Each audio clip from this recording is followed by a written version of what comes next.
Find your future by exploring your world. The Massachusetts School of Law challenges their students to explore the important issues of our time, learning from experts in fields like politics, sports, and business law. From first-hand accounts and dramatic reenactments, in-depth conversations with society's leaders, from historians to lawyers, from high-tech professionals to environmental experts. The Massachusetts School of Law at Andover presents MSLAW.edu. Hello and welcome to MSLAW.edu, produced by the Massachusetts School of Law at Andover. I am Diane Sullivan, your host for today's program. Thank you for joining us. Sit back for a moment and think about who you would choose as the most influential women of the 20th century. Those women who made a difference, not just in America, but in the world. Women who have set the standard for today's women and changed our career path. Questions our guest Susan Ware must have had as she began what she called her casting call for the women in her book, Letter to the World, 7 Women Who Shaped the American Century. Our journey begins with Susan explaining how she became a writer. I became a writer mainly because of my interest in history. I think of myself as a historian, and I'm also very interested in women's history. I became a historian about the same time I became a feminist. And so for me, the two things have always been very closely intertwined, and it's been a great privilege in my career to be able to choose topics that both spoke to my interest as a historian and also my interests as a feminist. Oh, I imagine it would, and you've done such a wonderful job with that, and we thank you for it. Your book, Letter to the World, is about 7 women that you selected that you believe really influenced the 20th century in America. How did you select the women? Well, I think in some ways the book started out with another character, and that character was Amelia Earhart. And I got so interested in her that she ended up getting her own book. So I did that book first, and then I thought, well, you know, Amelia Earhart isn't the only one in that period of the 20s, 30s, and 40s, these larger-than-life women. Who else is like an Amelia Earhart? So I really basically started keeping a list, or as I say in my book, it's almost like I had a casting call to think which women were similar in terms of their public presence, their popularity, and their importance for women's history. And I very quickly settled on the 7 that I chose. And of course, they were also ones that I, as a historian, was interested in and wanted to spend time with. And I also thought that my audience would be interested in them as well.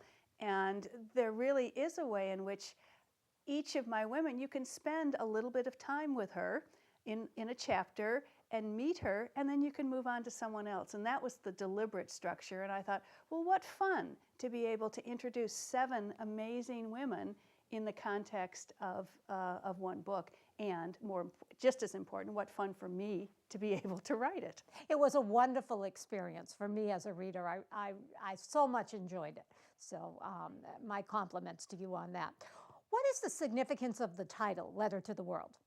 Well, Letter to the World originally it's an Emily Dickinson poem. It is also a Martha Graham dance. And in fact, the Martha Graham estate, which is quite protective of her legacy, for a while was threatening that I couldn't use that as the title because it was their dance. And I said, well, Emily Dickinson was there first. I think I'm on solid ground. But I loved the image because so much of what the book is about is the public personas of these women and their importance in popular culture and what they, by extension, meant to their audience.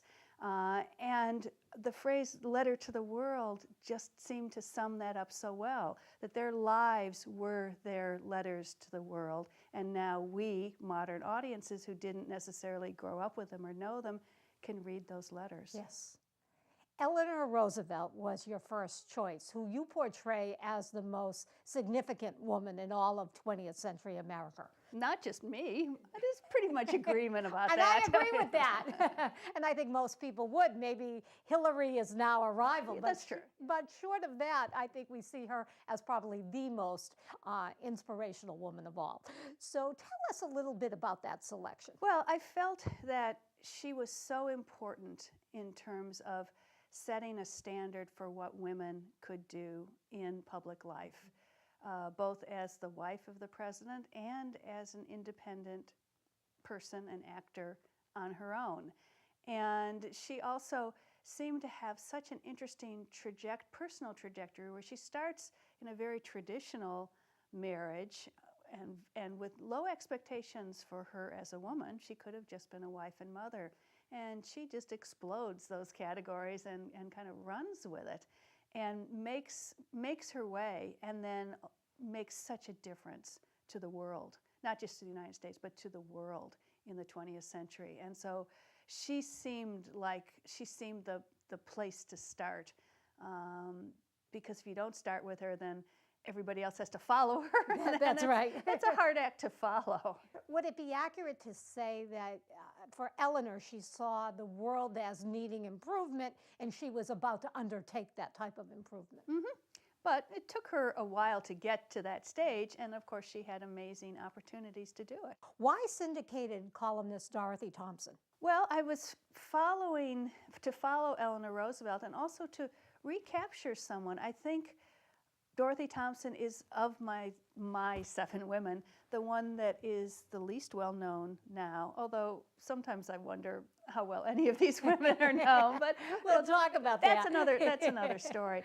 But she was, in the 1930s, a significant figure in terms of journalism and also the recognition of events abroad in Europe that were very quickly going to draw the United States into war. And she's someone that people read every day. I mean, there was just, everybody knew who Dorothy Thompson was.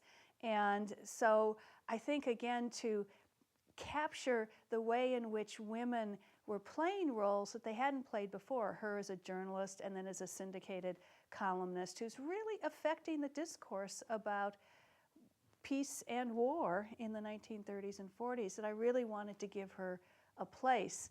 And yet I was somewhat interested in trying to figure out, well, why hasn't she had the staying power that someone like Eleanor Roosevelt did?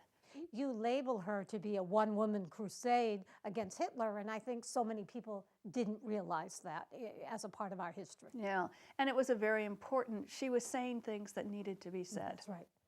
Thirdly, Margaret Mead. So tell us about this selection. Well, Margaret Mead is such a fascinating character in so many ways. You think of her at age, I think it's 27, when she publishes her first book, and she becomes a media sensation. And then she goes on to write, to be both an anthropologist, but also a popularizer. Mm-hmm. And she had a presence in popular culture from her perch at the Natural History Museum in New York.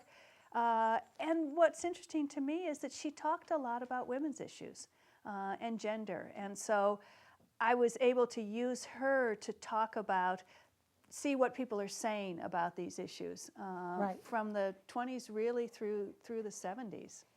Katharine Hepburn, who you write is headstrong, who was used to getting her own way, and you felt you needed to include Hollywood. So my question is, of all the choices in Hollywood, why Katharine Hepburn? I have always been fascinated with Katharine Hepburn. And I think in this case, it was a chance for me to write a chapter about her, because if I didn't write a chapter about her, I was likely to write a book about her. And I wasn't sure that I wanted to do that. But I also think that of all the actresses, that she especially embodies this sense of independence and being sure of herself and just full speed ahead all the time. Plus she's drop dead gorgeous. She wears pants. Yeah. And I've always loved her movies. Mm-hmm. The movies from the 30s, especially the black and white movies, less so the later ones. Mm-hmm. But she also had such a staying power in popular culture, and people, I think, really loved the idea of there being a Katharine Hepburn. And I think at the end of her life, she was almost Katharine Hepburn playing the part of Katharine Hepburn. Mm-hmm. But she was always my choice for Hollywood. Next, the gifted athlete Babe. Tell us about Babe. Babe Dietrichson Zaharias. I think probably the most gifted athlete, male or female, of the 20th century. She could do anything, any sport. and she could beat the boys and the men. She was just amazing. And sports is such an important part of 20th century popular culture, and yet it's been very hard for women to sort of break into that, to become the superstars. Most of the sports stars we think of are men. If you think of Babe Ruth or Joe DiMaggio or Newt Rockne or whatever. Sure. And so I thought, well, I've got this amazing woman who starts as a track and field star in the 30s and then becomes a world-renowned golfer in the 40s and 50s before she succumbs to colon cancer at a young age in her 40s. And so for me, it was a chance to write about sports because, of course, if you think back to Katharine Hepburn and her athletic body, and like so many of the actresses in Hollywood, something that's very distinctive about 20th century women is their bodies and the way they embrace athletics. And so I thought, if I'm writing about women's history, I really need to think about sports. One point that you make on a number of the different women is their more sturdy physical style. They weren't anorexic looking like a lot of either the athletes or the stars are today. Well, I think in some ways popular culture was a little more forgiving to women, especially as they aged, and that they didn't feel that they had to conform to a certain style or presentation for women. Having said that, they all look pretty good when you see them in newsreels or photographs. Martha Graham, who danced and dressed to be noticed. Why a dancer? Because modern dance is so central to the 20th century, and you can't write about modern dance without including Martha Graham. And here she is, she's breaking away from ballet, and she is constructing a mode of dance from a woman's point of view, using a woman's body. She did have men in her troupe, but there's something very woman-centric about what she's doing. And again, this notion of the physicality of women's lives. You know, as a historian, I keep contrasting it to the 19th century when women were encased in corsets and long dresses and couldn't move. And then here in the 20th century, you have Martha Graham in those wonderful stretchy fabric costumes that she would dance in, just showing what a woman's body could do in dance that no one had ever shown before. And your final selection is Marian Anderson, who is your only African-American woman that was selected for the book. Tell us about this selection. Well, I certainly was hoping to be able to include not just white women, and yet, since my theme was women who were well known in popular culture, I came up against the racism of the times, which put up much bigger hurdles to an African American becoming a well-known popular star or celebrity than a woman. And of course, she had both strikes against her. And yet, she just persevered. She had a gift. Her voice was just, it's just wonderful to listen to. And she really knew what she wanted to do in terms of showing what women and African Americans could do in the field of opera and music. And so for me, it was a story about taking a stand and but doing it in a quiet, private way, not out on the barricades with the civil rights, but in some ways making a similar statement. And I really thought that she belonged in this group. Marian Anderson, distinguished American contralto, sings the national anthem. Oh, say, can you see by the dawn's early light what so proudly we hailed out the twilight's last gleaming, whose broad stripes and bright stars through the I'm one unlucky guy. The chance of being involved in a robbery is 1 in 757. The chances of being struck by lightning. 1 in 750,000. Please fasten your seatbelts for unexpected turbulence. The chances of being a victim in an airline crash? 1 in 29 million. Hey, could I get some peanuts? The chances of being involved in a car crash are far greater than lightning strikes and plane crashes. And if you are texting while driving, your risk of crash increases 23 times. Now, I may be an unlucky guy, but I don't have to be part of that statistic, and neither do you. Drive responsibly. Earning your law degree shouldn't burden you with overwhelming debt. At Massachusetts School of Law at Andover, we believe it should be affordable, achievable, and yes, even an enjoyable first step to your successful career. We believe in an atmosphere of support, flexible class scheduling, and hiring professors with real-world experience, ensuring you leave law school with the professional skills you need. We are the most affordable law school in New England, and we believe in you. The Massachusetts School of Law. Your future starts here.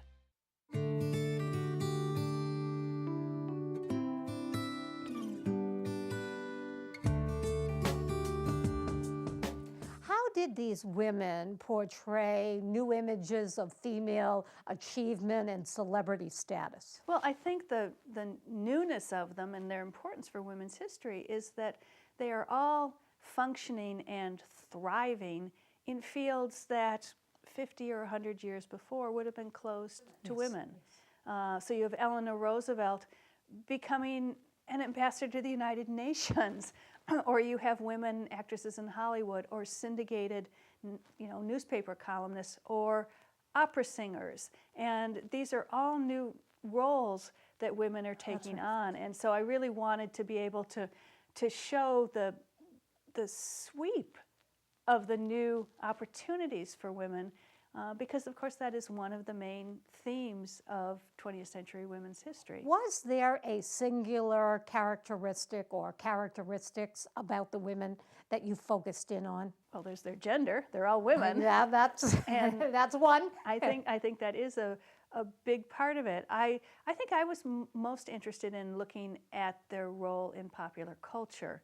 I wasn't necessarily expecting to find patterns or themes, something that would, all slot them in the same way. I was more interested to see where they ended up, and then telling the story of how they got there, and then stepping back and saying, okay, well, what do these collective stories tell us about women's history? And I must say, it's tricky. You asked me about being a writer. It's tricky doing a collective biography because you've got 7 balls in the air that you're juggling, and you can't overwhelm, but you don't want to put them all in the same box. And so I found that it was a challenge, and yet I enjoyed the opportunity to introduce my readers to 7 women and then give them some context. This is what I do as a historian, for knowing why they were significant and why this might help us to understand the 20th century. Yes, and it does a wonderful job at that. What was the media's reaction to these women now, for the first time, having several women with significant accomplishment? I think the media was fascinated by them. And in some ways, it's sort of easy if you're the first woman or one of the first to do something. The media will say, well, look at her. It's almost like she's a curiosity. I think it gets harder when you're the number 2 or 3 or 4 woman who's doing that. Media kind of loses interest sometimes. But these were fascinating people to the media. And again, I go back to Amelia Earhart, who the press just ate her up. I mean, what she was able to accomplish as a pilot, and that no one else had done before. And so there was a way in which they're newcomers, they're of interest. People want to read stories about them. Those stories sell newspapers or propel newsreels that people want to see in the movie houses. So these women were interesting. And I think one thing that drew me to it was I grew up in the 50s and 60s, and I didn't have these neat women role models in popular culture. And we had Doris Day and, I don't know, some of these other, I Love Lucy. And so I was quite fascinated that in an earlier period, the media was giving all this attention, and it was generally very positive attention. These women are not being criticized. They are being lauded for what they do and for what they mean. And I thought that that was quite interesting. And I think that, again, it shows that celebrity was a little more forgiving back then, or wasn't quite as demanding. I don't know if any of these women would have survived in the celebrity culture of today, where everything is fair game and nobody has a private life. But back in the 20s and 30s and 40s, you really could have a public persona and keep your private life more private. And what that meant was that these women could have these incredibly high-powered, satisfying, well-paid careers, get all the public adulation, which they enjoyed and needed, but still be able to hold onto some shred of a life of their own. I'm not sure celebrities today can do that anymore. Discuss, if you would, though, the longevity of these women's careers, which rings true even today, unlike the brief shelf life that a woman, 10 particularly, seconds. a 40 has. Yeah.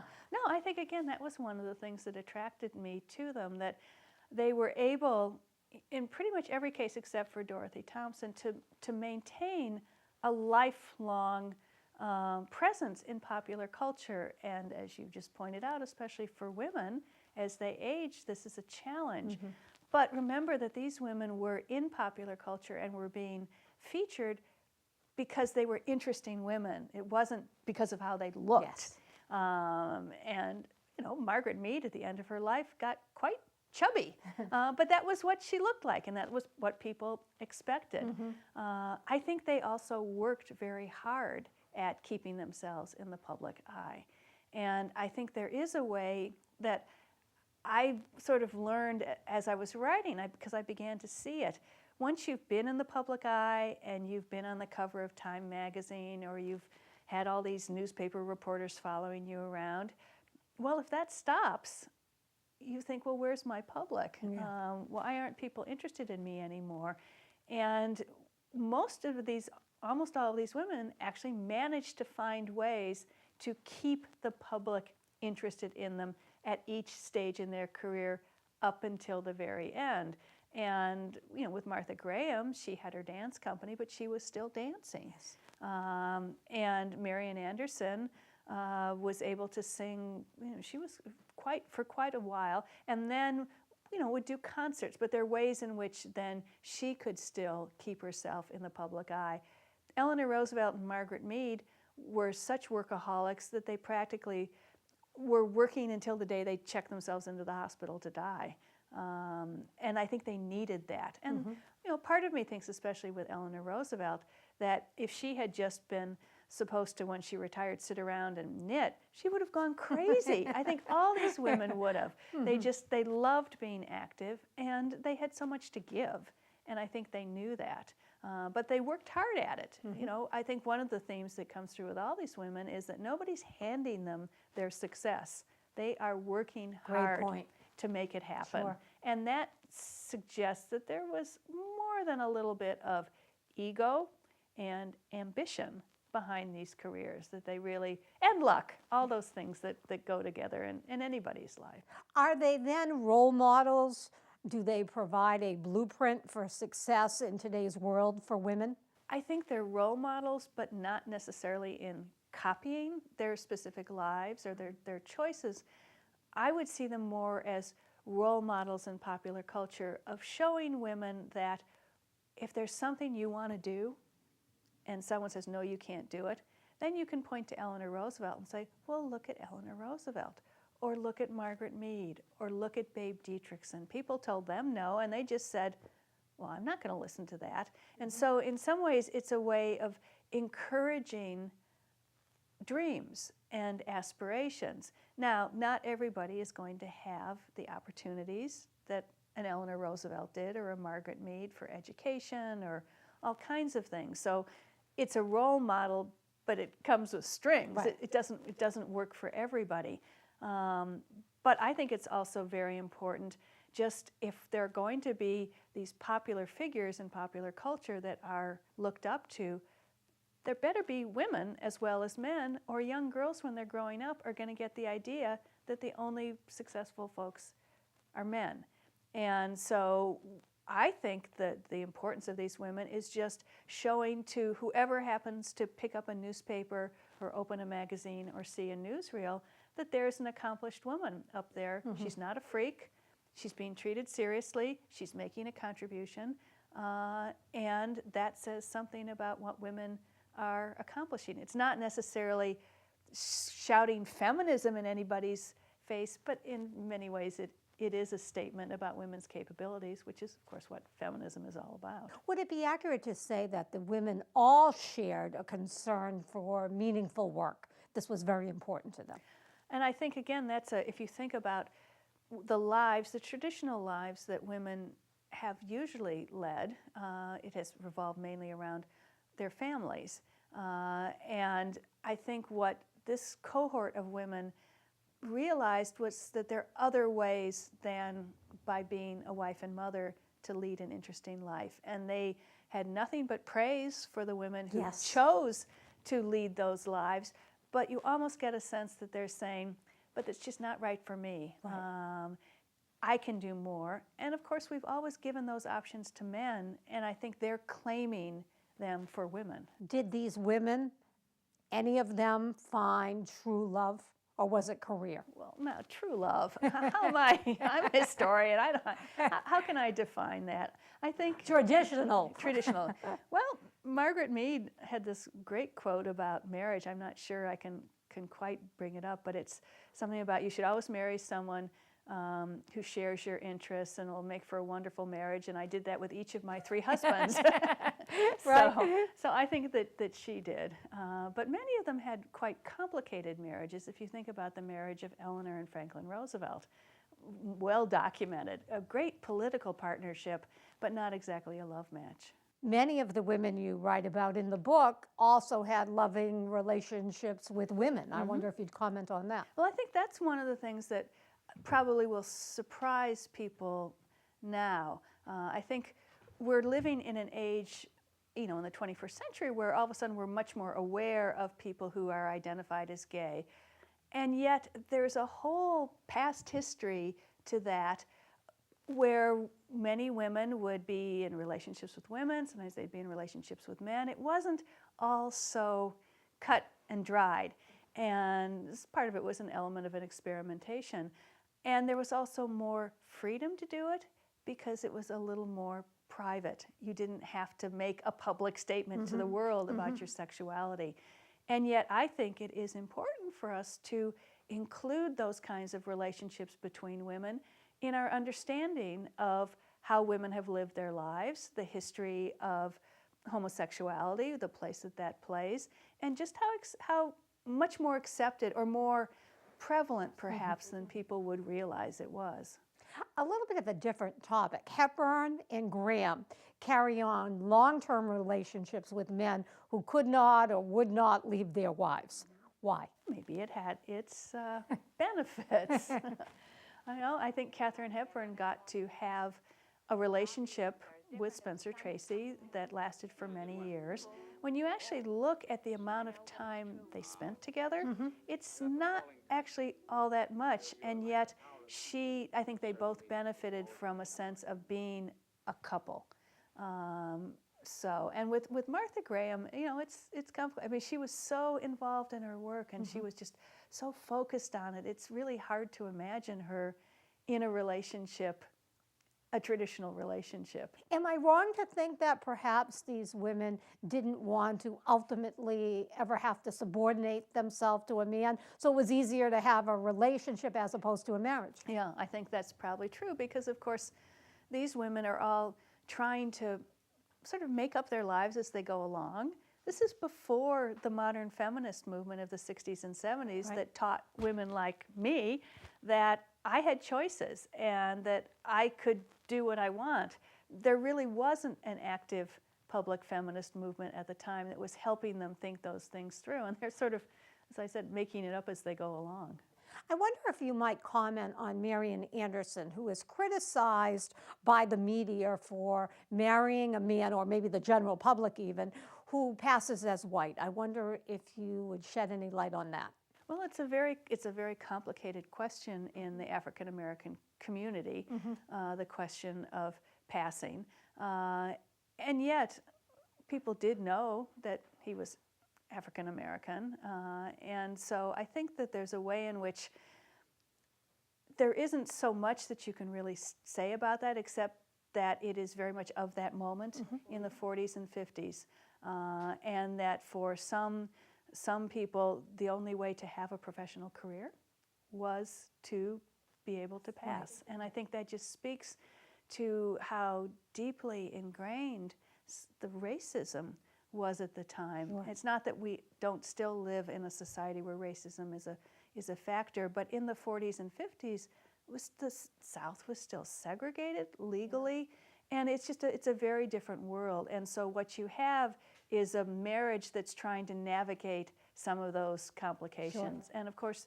Marian Anderson had to do it too when she would travel, and if she's staying in a hotel, would she be welcome in the dining room? Right. Or should she have dinner in her room?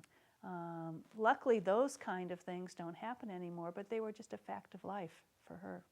You write in the book that the high number of divorces, Mead with 3, attests to the difficulty that women had and still continue to have if they're successful independent women in maintaining a mutually satisfying relationship with a man. I wonder if you'd comment on that. Well, I think the numbers do kind of speak for themselves. They do, don't they? But I do think it is difficult, and especially when you have a marriage. Let's say Dorothy Thompson, who was married to Sinclair Lewis, of the writer, a complicated guy, and would have been a challenging husband for anybody. And then you've got Dorothy Thompson, who's, I was going to say jetting off to Europe, but it's the 30s, so she would have been taking the boat to get there. But when you've got such a large career and your work is really so central, you're traveling a lot, I think if it can put demands on the other person. They can feel left out, and it really does take quite an unusual man to be willing to play second fiddle. Right. Let's talk for a moment about motherhood. Roosevelt had 5 surviving infancy. Most of these women do not have children. I wonder if you'd comment on why. Well, partly that comes from not having husbands, but that's not... Well, yeah, I guess. It doesn't stop us today, though, does it? A different time. I mean, my sense as a women's historian is that in some ways I can see patterns where there's there are stages that first, in the late 19th century, if you really wanted to have a professional career, you had to stay single. There was no way that Jane Addams, for example, could have been married and also run Hull House. But then in this sort of middle generation, there's a sense of, well, maybe you could be married and have a career and have those two in a kind of unsettled balance, but trying to keep them that way. If you throw in kids at that point, then it gets really difficult. And then if you fast forward, let's say to the 60s and 70s, then we start to have this struggle that so many of us have dealt with of having the career, having the marriage, and having the family in a society that is not really structured to make this an easy thing for women or men to do. So my sense is that for women of this generation and at that time, they maybe would try the marriage, but to also embrace having children would have been really hard. Too much. Too much. Is it accurate to say that these women thought more in individualistic terms, which might be a reason they didn't at least appear publicly to jump on the feminist movement? I think they very much did, and it sort of makes sense. I try to put myself back in their shoes, and if I were a Margaret Mead or a Dorothy Thompson, I would really think of myself as having fought my way up whatever the career ladder and been successful and had barriers as a woman, but I surmounted them. And now I'm here. It's me. I did it. And that kind of trajectory doesn't really encourage a sense of thinking of women as we, that all women are part of this. And so I think that there is a way in which they often thought of themselves as individuals. And of course, American culture, with its focus on individual success and achievement, encourages that. So in some ways, the women are tapping into that. What is too bad is that I have a sense that if they had had a little broader gender consciousness or feminist consciousness as women, they might have been a little more outspoken on some of the problems they faced as women, some of the commonalities of women's lives. But again, this is a period where there is not an active feminist movement. And so I think one of the reasons why they're so important is they're living lives of what I call applied feminism. They're living feminist lives as new women. They're showing us how that can be done. They're just not necessarily linking it to an ideology, but if that's all there is at the time, and you see those models, you can draw those lessons. How did these women view aging, and did they need that adoring public to sustain them? Well, if you go back to the question earlier about meaningful work, and that really defined each of these women. They loved their work, and so of course you want to be able to continue that. If you love your work, you don't want to retire. What would retirement mean? And I think each of them had that sense of wanting to continue, but sometimes you need someone to pay the bills, you need someone to pay attention, and so you have to make sure that people are still interested in what you're doing. But I think for them it was a matter of almost self-preservation. Yes. Yeah, that's the sense one would gather from reading your book. Yeah, that they really needed it.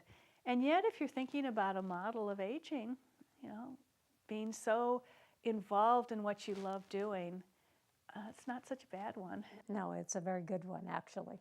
How would you like us to remember these women in history? Well, I think mainly I just hope people know who they are. That's sort of a battle. And yet, of course, it is one reason why, as a historian and a women's historian, I love writing books, because I know that by writing a book and writing a biography, that I'm helping to keep these women in history, give them their place. Yes. But I think beyond that, I think their significance really lies in their courage and their ambition and their unwillingness to let anybody say no to them. There's just something very appealing about the determination with which they lived their lives, which generalizes far beyond just the 20s and 30s. And I think that some of those qualities really do speak to us still today. How would they wish to be remembered in history? Well, I think they really would want to be remembered. And so that is key. I think there you go to each individual field.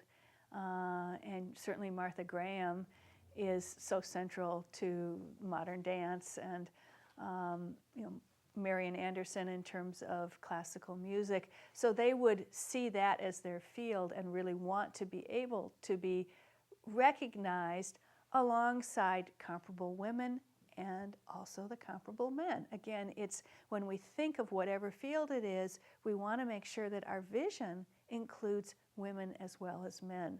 And that's why we need women's history, because unfortunately, without writing these women into history, like the history of journalism, then we lose Dorothy Thompson.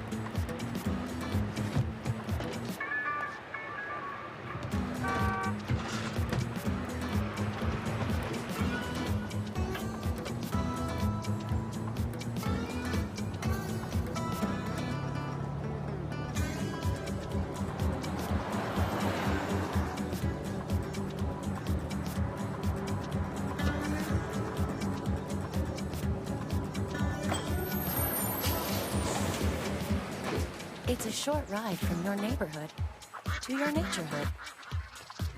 Find fun activities to do, like boating and biking, or camping and hiking, plus much more.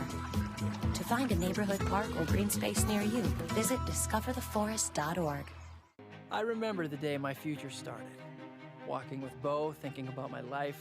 I had big dreams, but my career was going nowhere. That's when I discovered the Massachusetts School of Law. A few years later, I'm here with Bo, but now I'm thinking about my clients' problems instead of my own. Teachers with real-world experience, a fun campus, and the most affordable law school in New England. Change your life. The Massachusetts School of Law at Andover. Your future starts here.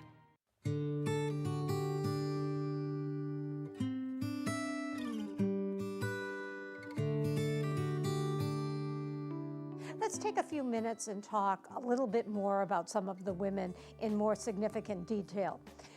Eleanor Roosevelt. Discuss her desire to be self-supporting, which is very interesting for the time. Well, I think one of the things that really has struck me is when I think the President of the United States was paid $75,000 in the 1930s. So Franklin, that's his salary. Eleanor made sure that she made that much, if not more, from her syndicated column, from her newspapers, from the lecturing that she did. And so clearly something was at work there, that she wanted to show that she was as important and financially, that she could earn her own way. And, you know, again, she comes from an upper class family. Her traditional life would have been as a dependent wife. And I think she feels very proud and modern that she can earn as much as her husband does, who happens to be President of the United States. She says, and you quote in the book, and let me read it to you, when you cease to make a contribution, you begin to die. And she says that at age 75. That is very telling. Well, as I said, she was really out there and really until she checked into the hospital to die. And that really was her philosophy. And one of the things I admire so much about her is that she had a way of always being open to new people. I think, I find as I age that I'm not always open to making new friends or bringing new ideas or new people into my life. That was not true of Eleanor. She was always interested in what young people were doing, what people in walks of life that she didn't know about. She would invite them to her house. She would invite them to dinner. She wanted to learn from them. And there's this curiosity that she never loses.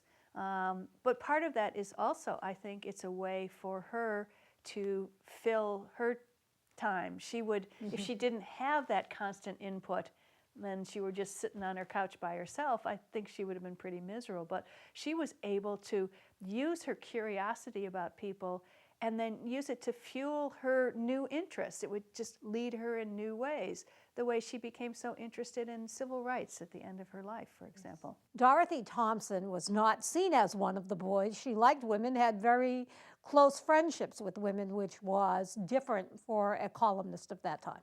But in some ways, she was one of the boys. You know, if you think also about the other roles for women in journalism at the time, there was the women's page. That was where most women journalists were consigned, and they hated it. They knew they could be good reporters, but they were told they were only supposed to be writing about social news. And so I think one of the things that's so distinctive about Dorothy Thompson is she says, I'm not going that route. I am going to be one of the boys. I'm going to do the most male thing there is in journalism, which is covering international affairs. And she did it. So I think in that sense she was, and yet in her personal life, she was very interested and involved in a women's world. So again, there's an interesting balance there. Margaret Mead is highly recognizable with that forked walking stick. Was that by design? I think she adopted it at one point and then realized that it served her purposes. Okay. It really is like a badge, the way if someone always wears a certain hat or you know, dresses in a certain way. And it's like branding. That's what I was looking for. Okay. And there really was a Margaret Mead brand. And it's one that she worked very hard at doing.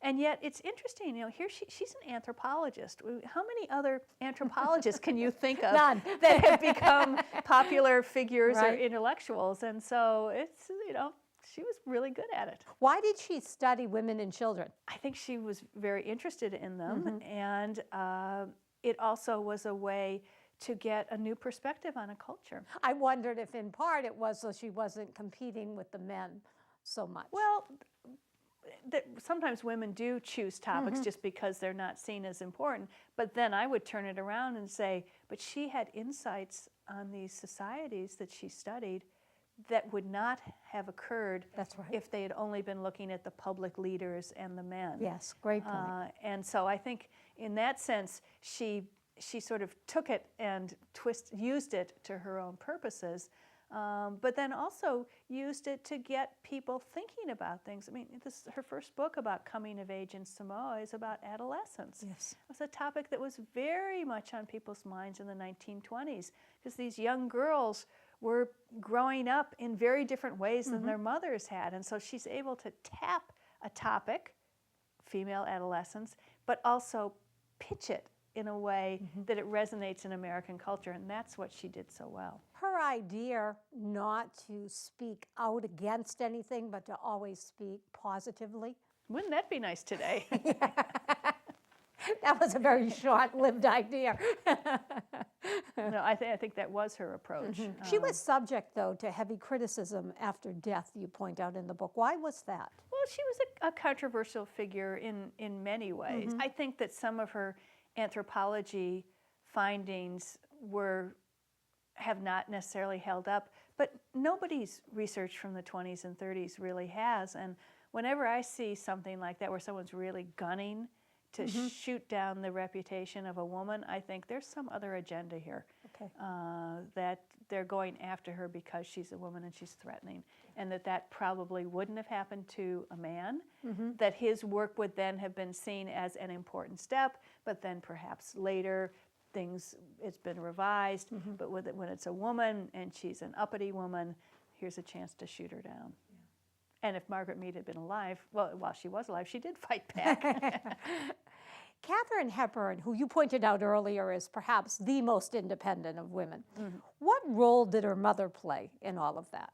Oh, she had a wonderful suffragist mother who also was active in the birth control movement. Same name, Katharine Houghton Hepburn. Two of them share the same name. And I think that it was an important role model for the actress, seeing such a strong woman, and yet her mother didn't have a public career. She was more of a volunteer. And so Hepburn would get certain messages, but then she saw a mother who really devoted her life to her children. And I think the actress knew she didn't want that kind of life. And yet how lucky to grow up in a household where topics like birth control and suffrage are being talked about at the dining room table. Yes. And that's quite an upbringing for a girl. And something you mentioned earlier and you write about in the book is that Hepburn says being a mother, being a wife, most important job in the world. But if you don't want to do it, if it's not right for you, then don't do it. Yeah. And luckily she knew that. And she was able to act on that. Why did Hepburn herself think that she lived like a man? Well, I think she probably didn't have the vocabulary for realizing that she'd actually lived like a woman, just a different kind of woman. Okay. And I hope that if she had been of a younger generation, she would have framed it in a slightly different way. But I think for women of that time, very often they really were so different from the traditional gender roles for women, which would be still as a housewife and a mother.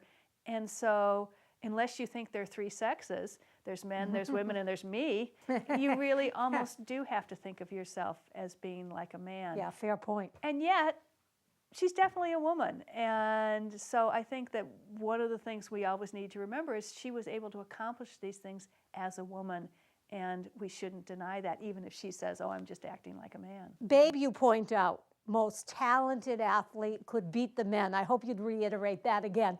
I want the audience to hear she can beat the men. Anybody. She was just amazing as an athlete. And I think really shows us how women's athletic accomplishments and what they can do, we have no idea of how talented women are. And you get someone like Babe and she just blows everybody else away, then you should be starting to think, well, it's not just her. Let's see what other women athletes can do if given a chance. And so for me, that is the legacy of Babe Dietrichson. It's like, don't put any barriers in the way of women in terms of competition. Let them play with the boys if they want, because they're going to be able to do just fine. You point out in the book that when she's stricken with cancer, she believes it's a battle to be won, that she can overcome it. But she died a long, slow, painful death. She did. And unfortunately, like many athletes, she didn't really recognize the signs as early. And also we need to remember, this is the 1950s, and cancer, people didn't talk about having cancer or weren't even necessarily told a diagnosis if they'd had it. And I find it quite admirable the way when she returned to the golf tour after having had surgery, that she talked about it. And she really became a role model of a more openness about cancer. And I think that's what drew people to her, including Dwight Eisenhower, who really mentioned that at a press conference after she died. And it wasn't just because she was a golfer. It was because of this public battle that she had faced, but unfortunately it was one that she was not able to win. I'm not sure what she would have done after if she had lived. I mean, it's interesting in some ways to think about these women who check out just at about the right time. Of course, Amelia Earhart is a perfect example of that. Martha Graham, discuss her dramatic personal presentation. Well, if you're a dancer, you're a performer. And if you're a performer, you can't just turn it off when you get off the stage. And I think that's part of it. It is also, I think, a statement about her uniqueness. I mean, she wanted people to know who she was. And she was able to... she achieved that. She did. And she was able to achieve a personal style that was instantly recognizable. And also, once you've got that style, when you wake up in the morning, you don't have to figure out what you're going to wear. You just put it on. But what's so interesting, you point out in the book that she has no mirrors in her studio. Why is that? I think to her, the vision of dance is so interior, and the body, that it's not dependent on what you see, it's what the body is producing, and that's the most important thing.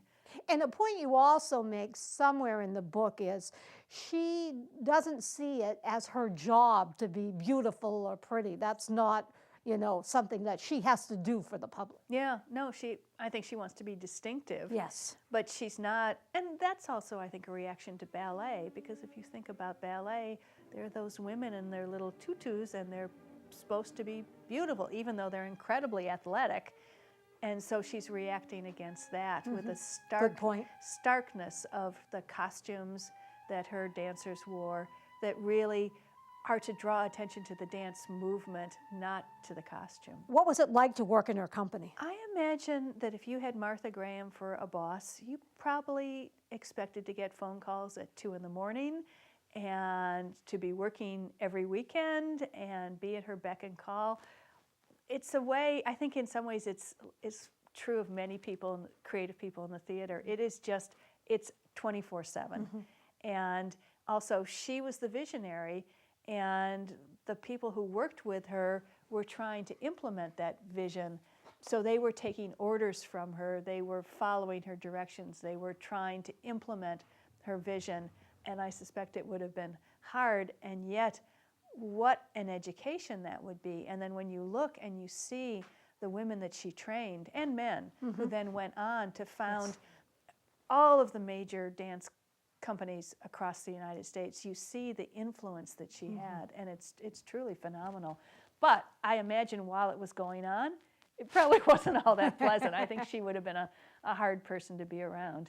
You write that she's a loner, believing that really nothing significant is accomplished by a group. Well, in some ways, it is interesting that she founds a dance company. Yes. Where there is a group, and while she has some solo dances, many of her dances do involve social groups. If you think about Appalachian Spring, where it tells a story and there are characters in it. And so there's a slight disconnect there. And yet I think for the creation, for her own vision, she really did need to be alone. And that may be true of general creative types, male and female. But again, to go back to the fact that it is a woman who's doing it is what we need to notice and mark and celebrate. Marian Anderson, your last woman, who you say really reflects, is a mirror to race relations of the time. She has perhaps, though, the most traditional relationship of all the women with her husband. Is that accurate? I think that is accurate. And also, she is the most private person, the person who is less out there in the public eye up until the very end. I think of the two of them up at their farm in Connecticut, spending weekends up there, by themselves when she's not touring. And you get a sense of someone like Martha Graham. She's not going to be spending weekends in the country. She's going to want to be right in New York City in the middle of everything. Same with Margaret Mead. And so there's a privateness, a core, I think, to her being, which the marriage and the being able to go up to the farm. And also, I'm sure it was a relief as a break from touring. I try to think about what it would be like to be a performer and constantly be traveling, staying in hotels, doing concerts, and then you go back at the end of the night and you're in a hotel room. She actually used to travel with a sewing machine so that she would have something to do, and just trying to keep the semblance of a normal life in a very unnormal situation. And then you add in the racism that she faced. Must have been hard. So I think for her, the withdrawing to Connecticut was probably very necessary and important. And the final discussion about her is the fact that she refuses, as quiet as she is, she's very strong. She refuses to sing in segregated halls. There's only certain songs that if they meet with her approval, she will in fact sing. Yeah, I really think she deserves more credit for her role in the civil rights, broadly define the civil rights movement, because her public stands, and especially with Eleanor Roosevelt with the Daughters of American Revolution, and that's the 30s. That is a really important turning point, and I think she deserves credit for that. Last question. Discuss the friendship of Eleanor and Marian. I think that well, I would put it this way. Eleanor Roosevelt had such a capacity for friendship, and when events conspired to throw her together with Marian Anderson, then you can see her thinking, well, this is someone I wouldn't have met otherwise, and also how can we work together? And this realization that the two of them were really shared a vision of a world where race was not the central defining, where there was not racial discrimination, and a world of humanity and not racism. And that common bond, I think, was very important to them. And when you think about how you make friends, how you meet people, how you connect with them, meeting them over shared values is a wonderful way of making a connection. And it also can be a very lifelong connection. It's one, that bond that it's made, then it continues. You may not be in contact with a person all that often, but when circumstances bring you together again, it's there, and you pick up where you left off. Susan, I cannot thank you enough for sharing all this information with us, some of which I never knew. Well, again, that is the joy of being a writer and a historian, and having stories about women's lives that I can bring to new audiences. And so I love doing it on the page, but I also love talking about it, and so I thank you for having me.